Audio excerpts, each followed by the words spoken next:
Let us close the eyes for a moment. Let us remember God, remembering all the masters.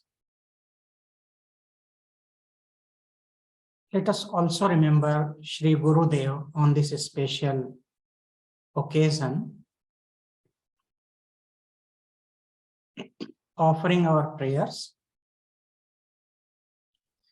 Om Sahana Vavatu Sahano Bhunaktu Sahaviryam Karavavahe Tejasvinavadhitamastu ma vidvishavahe.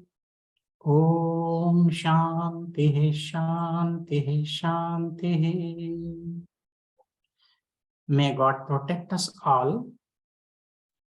May we enjoy food together.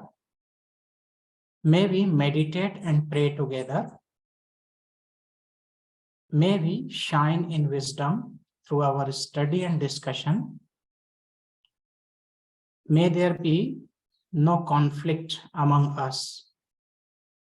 May there be more love, peace, and harmony everywhere. Om. Amen. I bow to one God who is formless. I bow to all the saints and sages of all times and places. Humbly I bow to Kriya Yoga lineage. I bow to Shri Gurudev and Shri Guruji. Feeling presence of God in each one of you, I humbly bow to you all.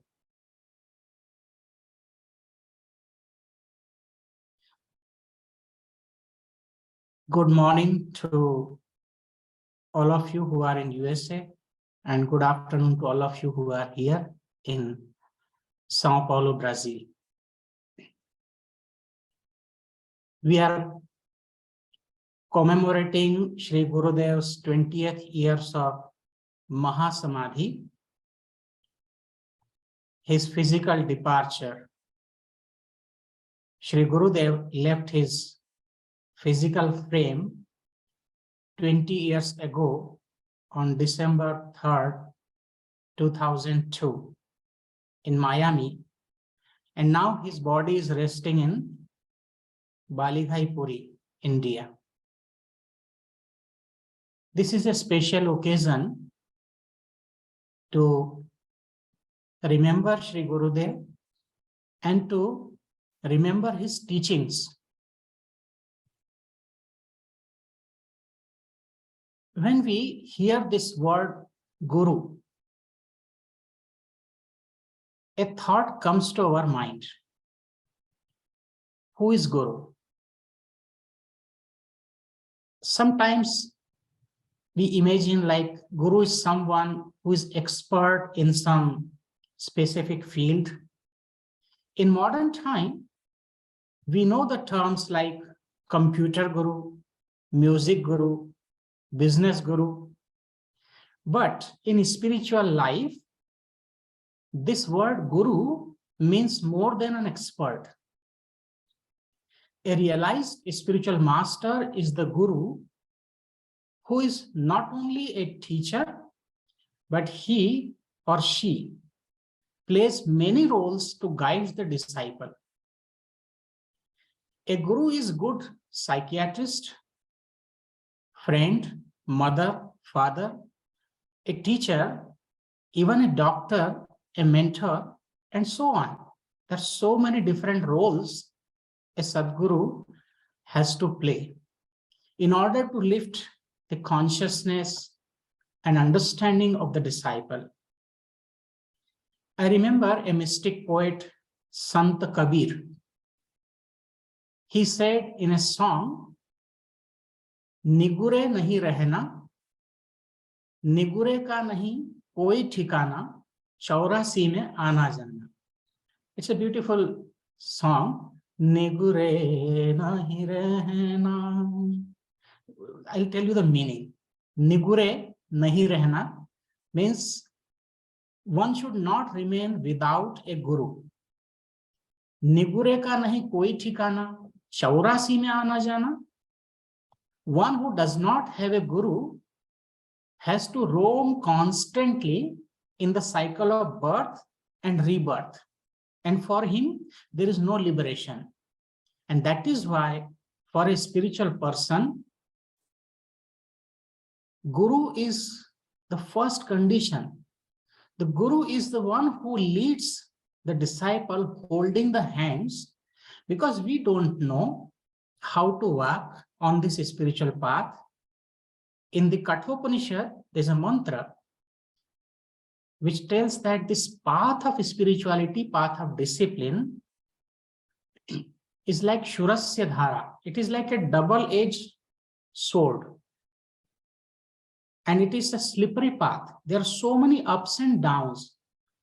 There are so many obstacles on this path. We don't know how to walk, where to go. And that is why we need a spiritual guide. He is the Guru who takes us, holding our hands, he takes us to our goal of life. Guru is one who knows from where you have come and where you will go in the process of evolution. He knows your past and he also knows your future, and he has the power to make some amendments in your destiny even. And I have also experienced it personally, that how a spiritual master helps us not only when we are living in this world, but also when we leave the body. Our soul is guided by the spiritual master in the other planes of existence. That's why Guru has a very important role to play in our life. Guru is not a person. Very often people think that I had accepted a person and he or she is my Guru. When the person leaves the body, then I have nobody to guide. So for them, let me tell you clearly that Guru is not a person. Guru is not a body. Although we see the body appears to us and we get connected to a body of the Guru, but Guru is not a person. Guru is the principle. We call it Tattva, Guru Tattva. Guru is the principle. And the same principle guides us life after life. To understand this, I'll give you the example that how the Guru principle guides. Suppose in our country, we have the president. The president does not go to each place in the country, or there are so many different responsibilities or departments to take care of. President will not go there. He appoints people. So his power is actually working. And when one president is stepping down, the next person takes the charge in the office, and that person becomes president.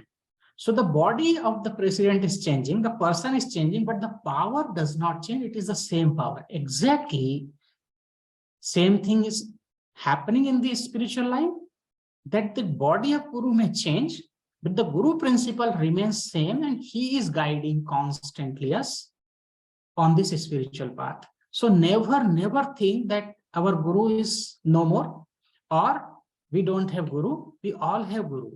Only thing we need to connect to that Guru Tattva or principle. Just like Wi-Fi, everywhere it is available. Only we need to know the password and connect to that. So also, the Guru is not a person in body, but Guru is a principle or Tattva. If we understand it, then there is no problem, because we can get the guidance anywhere we live. Because Guru principle is omnipresent and omniscient.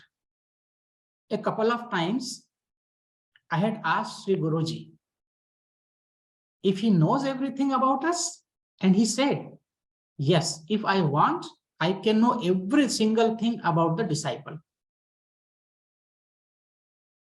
Now the question comes is, how does a Guru take care of the disciple? If Guru's principle, even if we are not physically connected or coming in contact with the Guru principle or the person, how does it work? How does he guide? How do we get the guidance? So I'll quote one beautiful verse from the scripture to understand this principle. It is said, Darshana Dhyana Sansparshe Matsi Kurmascha Pakshini Shishum Palayate Nityam Tatha Sajjan Sangati. I'll translate it. Darshana Dhyana Sansparsha. There are few methods or modes of hatching the eggs. A fish, by looking at the egg, a mother turtle, just by contemplating on the egg from a distance, and the bird sitting and giving warmness hatches the egg. So also, Guru keeps an eye on the disciple from the astral plane. So a disciple can receive Guru's grace in following 4 ways, as mentioned in this verse. First mode, that how Guru guides, it is by remembering or contemplating on the disciple. So that example here it is given, a mother turtle. A mother turtle lays eggs in the sand and then covers it. I have seen those nests in Mexico. I did a program in Cancun. So where I was staying, just when I come down from the house, it was sea beach. And then I saw so many different nests created by the mother turtle. So eggs are laid there and she is contemplating from a distance or remembering. But constantly contemplating on the eggs are hatched. Similarly, Guru, by remembering the disciple, can infuse the knowledge. And this is called Smarana Diksha. Smarana Diksha means by just remembering, Guru can infuse his power and his knowledge to disciple. If you ask, is it true? I will say yes, because I have experienced it. Then second mode is by look. The example is given of a fish. A fish hatches the egg by looking at it from time to time. So also by the look of Guru, knowledge is infused to the disciple. And this is called Drashti Diksha. Just by look, Guru can transfer his power of his knowledge to the disciple. And third example is given. It is by words. Just by words. So the example is given here of a bird. An osprey bird lays eggs on the earth and wanders and roams in the sky, making sound, which hatches the egg. Similarly, Guru can transfer his knowledge into the disciple by his words only. And this is called Shabda Diksha. When we hear Guru's words, so we are receiving his knowledge, but if we are attentive and we can receive the knowledge just by word, and then it manifests from within. Then fourth mode is known as by touch. So example is peahen. So as the peahen sits on the egg to hatch it, so also the touch of a Guru to a disciple makes the disciple knowledgeable. So just by touching the disciple, Guru can infuse his knowledge. This is called Sparsha Diksha, just by touch. So how many modes of transferring knowledge? By remembering. If Guru remembers you, that is the best thing. We should remember our master. But if the master remembers us, then that is the best blessing. Then by look. Third is by words. Fourth, by touch. So these are the 4 modes of transferring the power or knowledge to the disciple.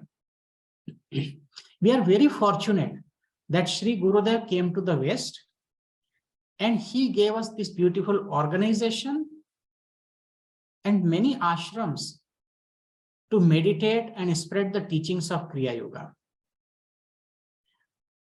Let me talk about some experiences with Gurudev because we are remembering him on this special occasion. Before I met Sri Gurudev as a young student, I had just finished my higher studies, my university, and I had taken a job. So before joining my duties, I went to see Gurudev and get initiation. So I had no idea at the time as to how a realized master would look like. Although I had accepted Sri Gurudev, my master, spiritual mentor and master, my guide, when I was already in college, because my spiritual mentor had told that your guru is Baba Hariharanandji. So I accepted him without seeing him. But when I really went to see him, the first time when I entered the room in Raurkela ashram, Gurudev was lying on a couch and some disciples were sitting around him and listening to his beautiful teachings. So as soon as I entered the room, looking at his radiant face, I was amazed to see that his face was like a 1,000-watt neon lamp, radiating divine light. With a mysterious smile, he looked at me and he said, "Desire, only desire. I knew you will come, but unless you have a strong desire, you will not achieve anything." Meeting a realized master is the rare attainment of a seeker's life. Next day, Gurudev told, "You can come for initiation." So we were 5 people. My sister, Swami Sarvatmananji, my friend and my spiritual mentor, his wife and myself. So next day on 24th February 1994, a new era began in my life with initiation into Kriya Yoga by Sri Gurudev, Baba Hariharanandji. So getting a touch and initiation from a God-realized Sadguru and becoming a part of such an exalted lineage like Kriya Yoga is the result of one's spiritual practice for many lifetimes. At that time, when we saw Gurudev, doctors had advised him for complete bed rest because he had a paralytic attack on the right side a few months before and he was on bed rest. And doctor had told that you cannot get up. In spite of that, Sri Gurudev gave initiation to 5 of us, standing in his own room, and then he gave us triple divine qualities, divine sound, light, pulsation, and he made sure that each one of us experienced. And when my friend was with me, Gurudev gave him pulsation, so touching at different places, and he asked, "Do you feel pulsation?" My friend said, "No, Baba." "Do you feel it here?" "No, Baba." "Now you feel?" "No, Baba." So Gurudev caught hold of his throat like this, and he said, "Now you feel. Unless you feel God, I will not leave you. You have come to see God. Unless you see God, I will not leave you." And my mind was like, oh God, only a realized master can tell these words, that I will not leave you unless you experience God. This is the level of, attainment. And you can imagine that we are with a realized master, with Gurudev. And he stood up, he gave initiation, and then he said, "Now the fire ceremony will be performed by Swami Brahmananji." And when I saw, his eyes were beaming with divine light, divine knowledge, and his white red complexion of face was like a full moon radiating so much peace and love. And it was unconditional love, a breeze of peace I could feel. After finishing initiation, when I bowed to Sri Gurudev, then he gently lifted me up, looking into my eyes like a piercing eyes, and he told me, bow again. He said, your bow was empty, which means it was a mechanical bowing and devoid of surrender. And that was completely true because Gurudev could read the mind. When I bowed to Sri Gurudev first time, my head is at the feet of Master, but my mind was in some thoughts that I had to go after 2 days and begin my job, and I had certain duties to perform. So my body is here, mind is somewhere else. So my bowing was not full of surrender. And that's why Gurudev immediately told me that bow again. And when I bowed to him second time, I was completely there at the feet of my Gurudev. There was no thought in my mind. Then he lifted me up, gave some beautiful teachings. He told me, be the real man.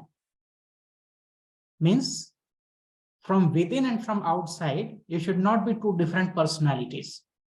People always show a different face, and inside there is something else. So he said, be the real man. What you are, you are. And real man means you're not this body, but you are the soul. So remain in that reality all the time. Shri Gurudev said, serve your mother. And he explained to me that how Shri Gurudev himself was serving his own mother during her sickness. He also gave some personal instructions to me and guided us to visit to Puri, Jagannath Puri, to have darshan of Lord Jagannath and Karar Ashram, the Samadhi Peeth shrine of Swami Shri Yukteswarji.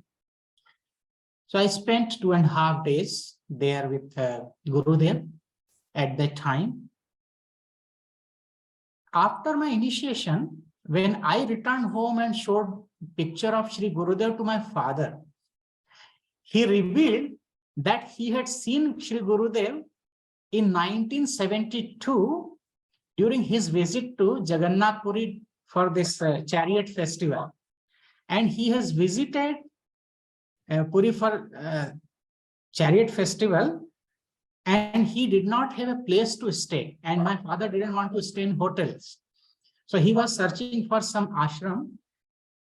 So he was taken by a priest to Karar Ashram, where he got permission from a very tall and fair complexioned monk, and he was Gurudev, to stay in Karar Ashram for 1 day. And I was 2.5 years old baby at that time, not with my father at that time, but I was just a little baby, and I did not know even that 22 years later, the same monk would become my spiritual guru. It's very refreshing and enriching experience to meet Sri Gurudev. I remember many disciples had shared their beautiful experiences with Gurudev. As I mentioned about this verse from the scripture, that how Guru keeps an eye on a disciple and guides him or her, I'll share some other experiences related to this verse. In Central India, we had our Yogacharya. He is now late, Yogacharya Umesh Dwivedi ji. So when he was posted in a tribal area as a director in a government agency, so he had some sciatica pain when he was working. He was already initiated by Shri Gurudev into Kriya Yoga.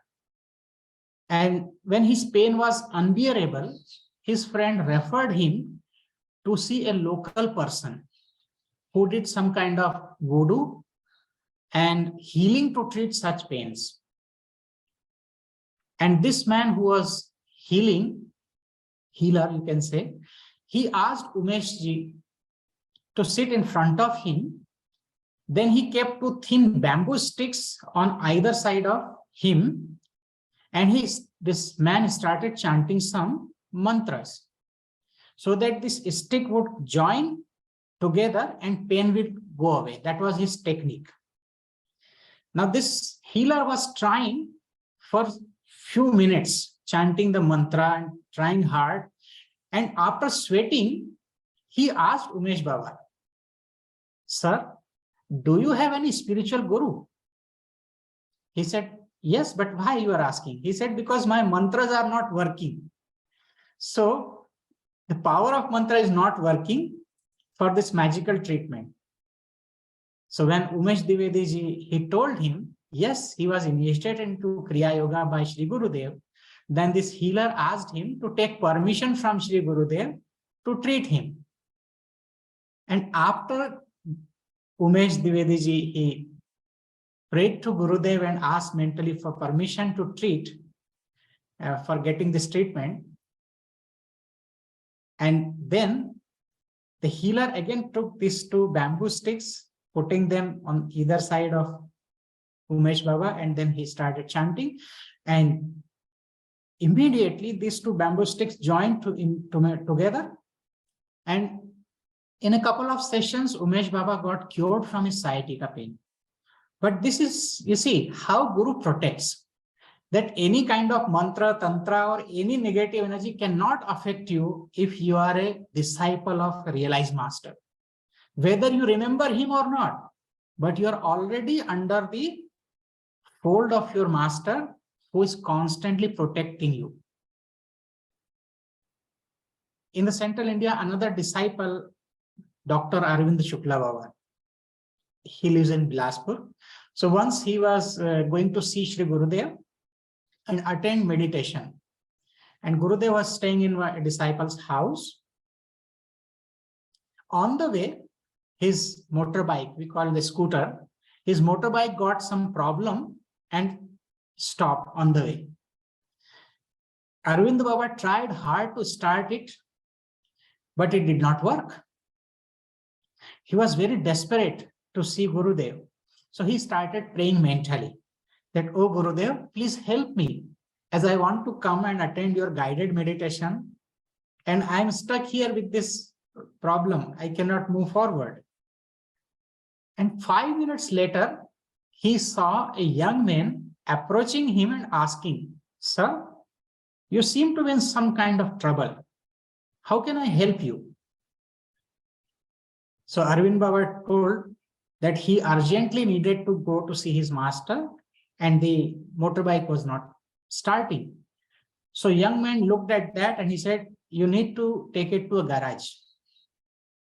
And there is only one garage nearby, which was like 3 miles away. So he said, "Don't worry, you just take the motorbike, I will push it from behind." And he helped Arvind Baba. So almost like he offered his help to push the scooter all the way for 3 miles. And then when they were just approaching the garage, so he showed from 200 meters away, he showed, "No, that is the garage. You can go and your motorbike will be repaired there." I had to go in another direction. So he immediately left. Our disciple Arvind Baba was so desperate that he forgot to ask anything or even thank this gentleman in a hurry. So 10 minutes later, mechanic repaired the scooter and Arvind Baba resumed his journey. When he reached the place where Gurudev was staying, Gurudev had just finished meditation. So he was ashamed. So he just went there, sat down in the backside. And Gurudev started speaking to disciple. The meditation just had finished. And he was sitting in the back. So Gurudev said, "Do you know, nowadays, when the motorbike is broken on the way, people call me to push the scooter to garage. And they make me tired." Can you imagine the condition of that doctor disciple? This is how Guru guides. He prayed mentally and Gurudev guiding meditation, but Gurudev came to help in the form of this young man. Gurudev's teachings are very simple and straight. He emphasized on practice rather than reading too much. Very often he quoted that if you go to a restaurant and you read the whole menu, your hunger will not be satisfied. For that, you have to take food and put it into the mouth and taste it. Another example he gave very often, that if you look at the atlas, so all the islands or all the countries you can see on the map, but just looking at the map will not give the real experience of going to that place. For that, you have to go there. That means practice. He said, an ounce of practice is worth more than a tons of theories. People read a lot. And nowadays there is a competition that one who can give better talks, one who can speak very nicely is more respected or good person. Gurudev never promoted that. Gurudev said, you should practice more, read a little. He said, read few books. Some scriptures daily you should read, but not too much. You should not become bookworms.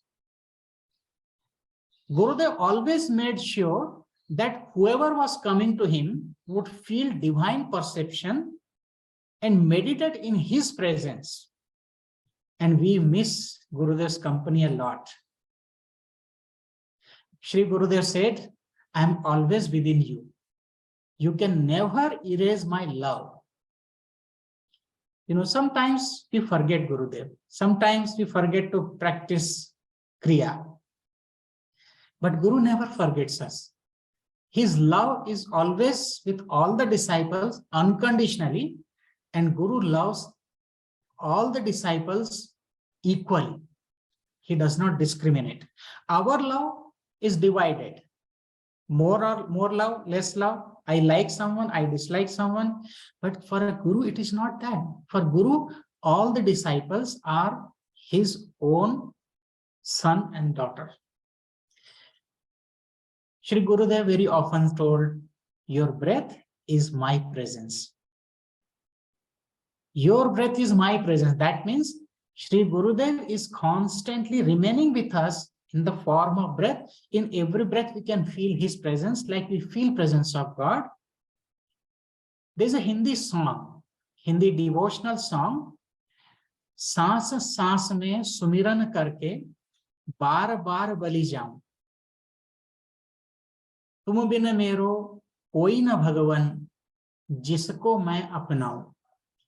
सांस सांस में सुमिरन करके बार बार बलि जाऊं, तुम बिन मेरो कोई न भगवन, जिसको मैं अपनाऊं.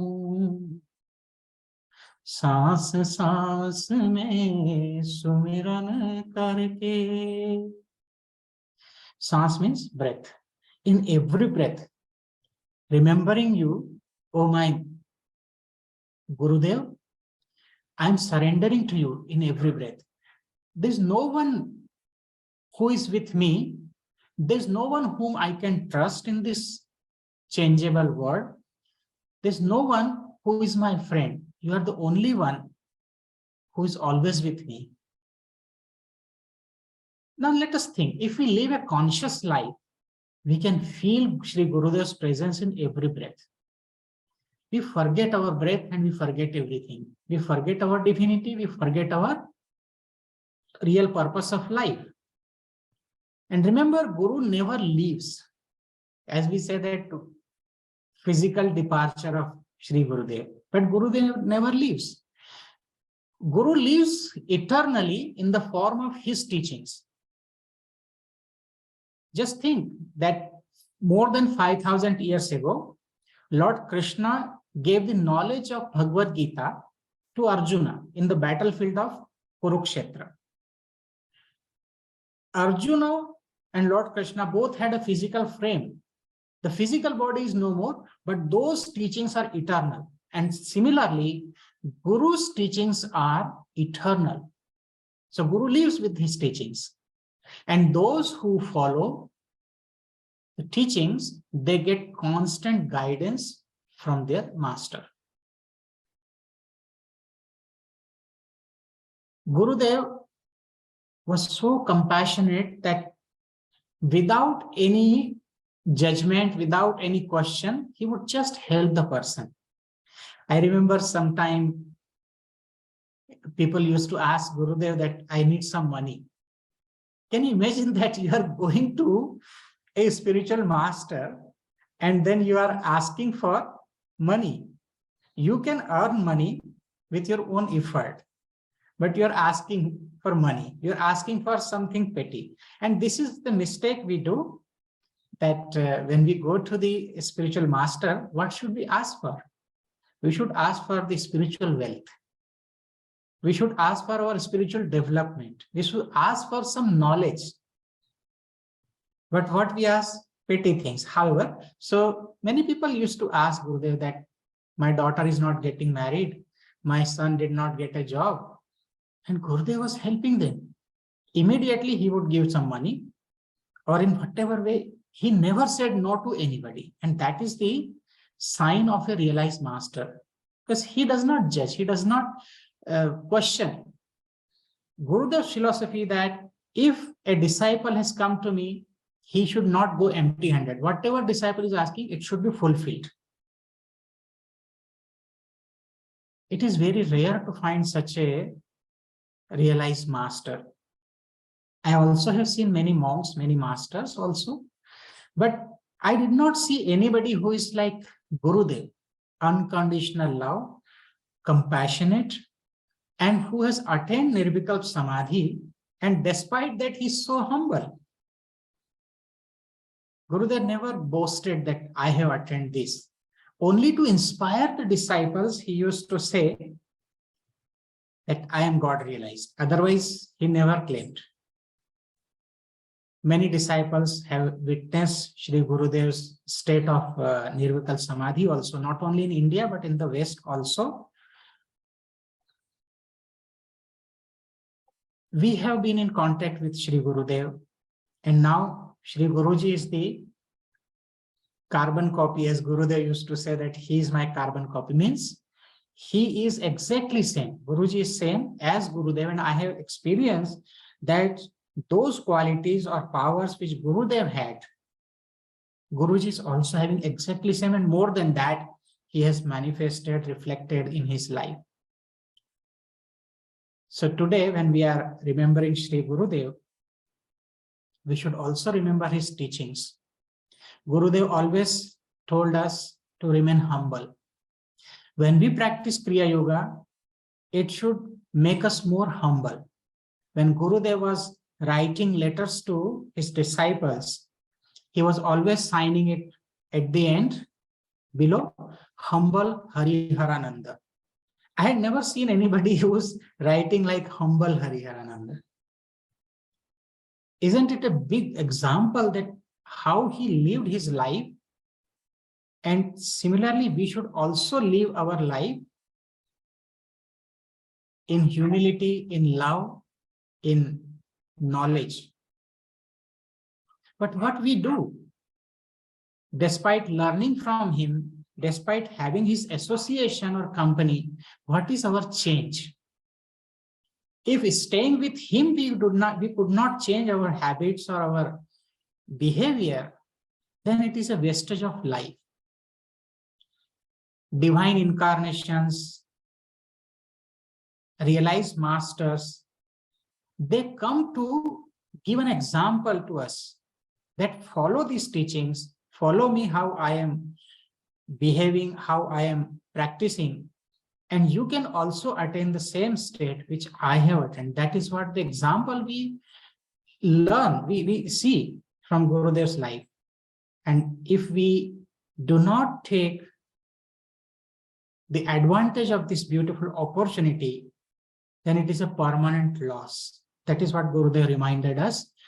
Time is passing. Guruji is telling constantly, time is passing. And we are not using our time. So today when we remember Shri Gurudev, let us remind ourselves that we need to practice more sincerely. We need to focus on our spiritual practice instead of focusing on all the unnecessary things which we give too much importance in our life. Everything is temporary. If you sit and contemplate one by one, if you discriminate that this, whatever you think about, everything is changing, constantly changing in this transient world. What is permanent? Except the God, except soul, nothing is permanent. We have been given this beautiful opportunity as a human being. Are we making 100% use of it? Or we are still waiting for the time? Okay, may I have more time? I will meditate later, but tomorrow never comes. I am realizing this more and more now that I'm short of time. What I could have done better, I don't have much time, as the body also deteriorates, health goes down. Who knows what will happen tomorrow? So today's the opportunity. Every moment is a new life, new opportunity. And if we utilize it in God consciousness with practice, that is the fulfillment of our life. Otherwise, we have to come back. निबुरे नहीं रहना, निबुरे का नहीं कोई ठिकाना, 84 में आना जाना. We will be again in this cycle of birth and rebirth to suffer. So let us think of Gurudev more and more this week on 20th anniversary of his physical departure. Let us think about his teaching and try to follow that. There's so many simple teachings he had given, and you have heard from many yogacharyas, many monks. If we take just one simple teaching and follow it in our life, that itself is more than enough to transform our life, to inspire us for more practice. So let us meditate more. Let us create a beautiful environment in our home, in our families, in our society, our community, our countries, in our ashrams, which is conducive for better practice. I am praying to Shri Gurudev, praying to God to guide us, to remove our negative tendencies, to remove our lethargy, our procrastination, our so-called ego. Make us free. I am praying to him to give us realization in this lifetime. We don't want to come back. We do not want to wait for another life. And for that, we need complete surrender and more practice. I'll end this discussion with Gurudev's quote, constantly reminding us, practice, practice, practice. Practice makes man perfect. Let us practice more, increase it a little bit more day by day to attain self-realization in this life and to become a worthy disciple of Shri Gurudev. So let us not talk too much. Let us practice as he said. We will meditate together for some time.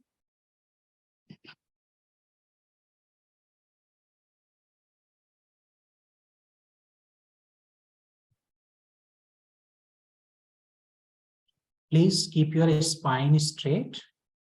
Wherever you are sitting, just sit straight.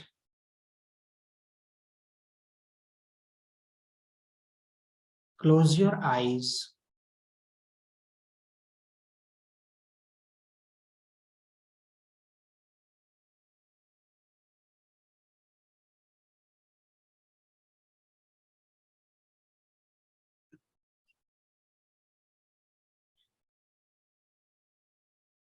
Gently withdraw your attention from the external world. Fix it in between the eyebrows.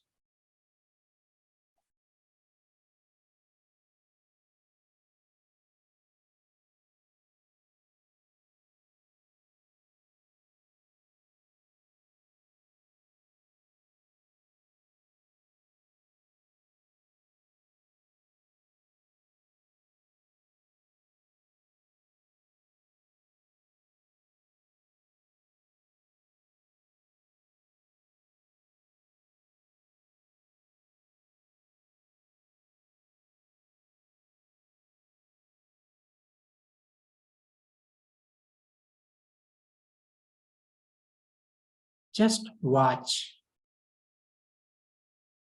every single breath. Namo Brahmane Namaste Vayo Tvameva Pratyaksham Brahmasi. Each breath, breath of God.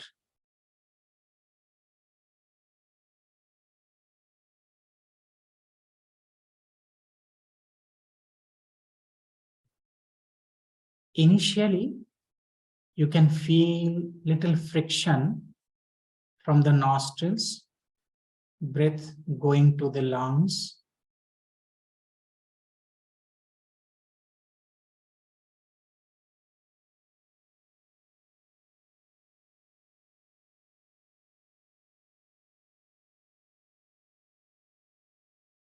As you observe it, it becomes more internal breath.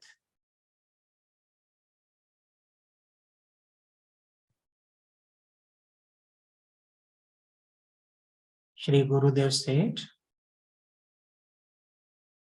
every breath is a new life.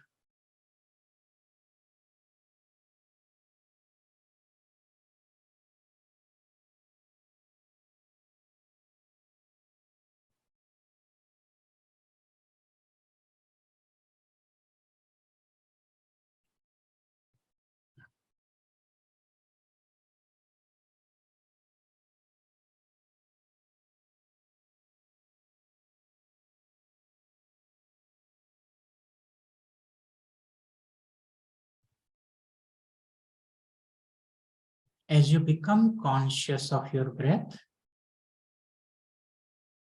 your mind becomes more focused, calm,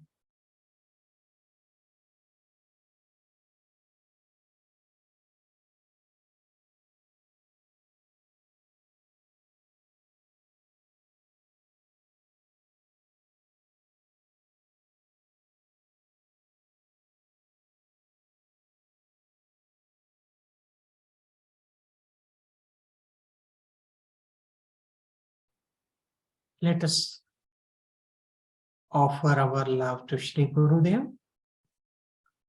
Take a slow, long, deep inhalation. Hold the breath, bend forward, and bow. Exhale. Normal but conscious breath. Bow means to surrender.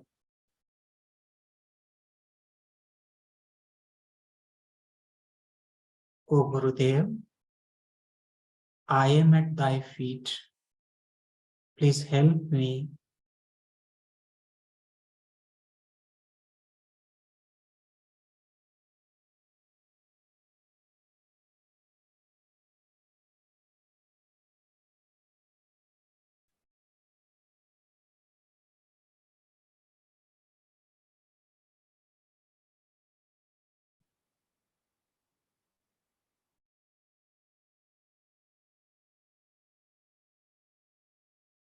Feel that our head is at the feet of Sri Gurudev.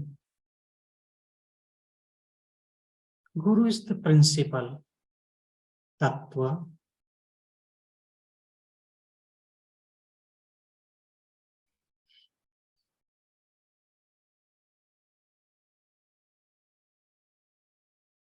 Again, inhale, slow, long, deep. Holding the breath, gently sit upright. Exhale, breathe normally.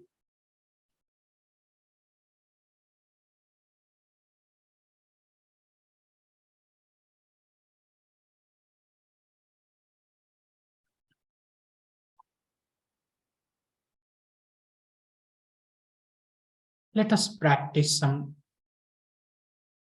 breathing technique. Slow, long, deep inhalations, slow, long, deep exhalations. Let us feel the flow of breath or prana from top of the head to bottom of the spine.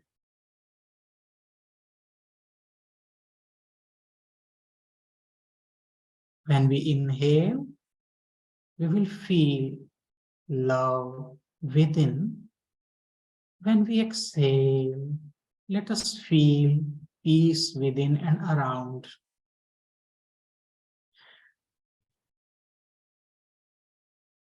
Please inhale, love. Exhale, peace. Inhale, love. Exhale, peace. Inhale, love. Exhale, peace. Inhale, peace. Exhale, love. Inhale, peace. Exhale, love. Inhale, peace. Exhale, love. Inhale, love. Exhale, peace. Inhale, love. Exhale, peace. Inhale, love. Exhale, peace. Every inhalation, love, love, love. In each exhalation, there is peace. Come to normal conscious breath.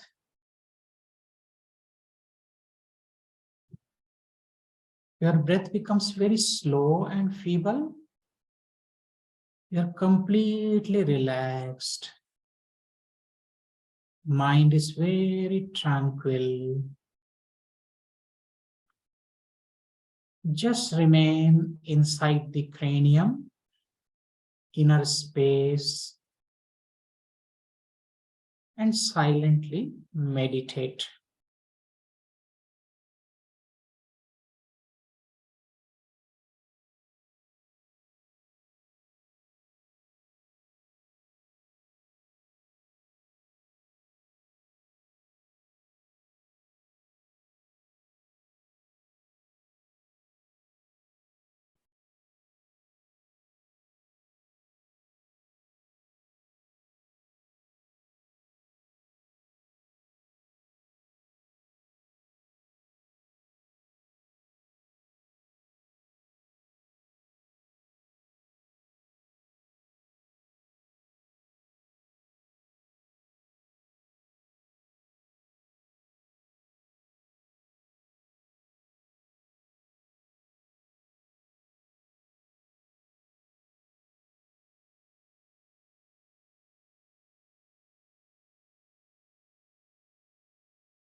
extreme calmness, state of bliss, peace.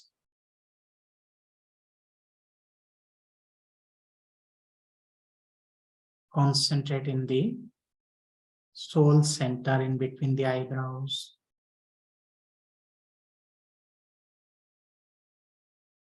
Feel the peace in the body, peace around you.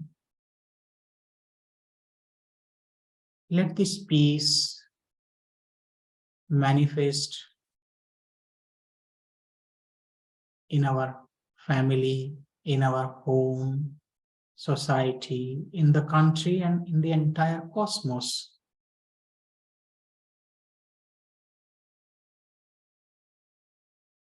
Praying to God, praying to Sri Gurudev and all the masters to bless us on this special occasion, to make us worthy disciple, so that we can sincerely practice, be more disciplined, and be realized.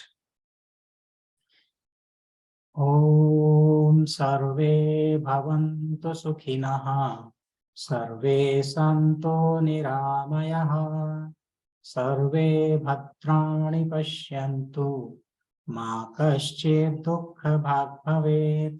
Om Shanti Shanti Shanti. May all become happy and healthy, loving, noble, and compassionate. May there be no suffering or sorrow. May there be more love, peace, harmony among us and in this entire creation.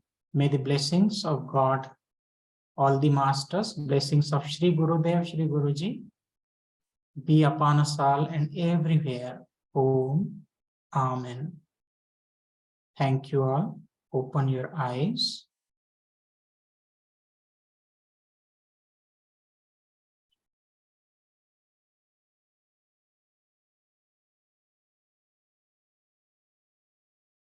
Meditate every day.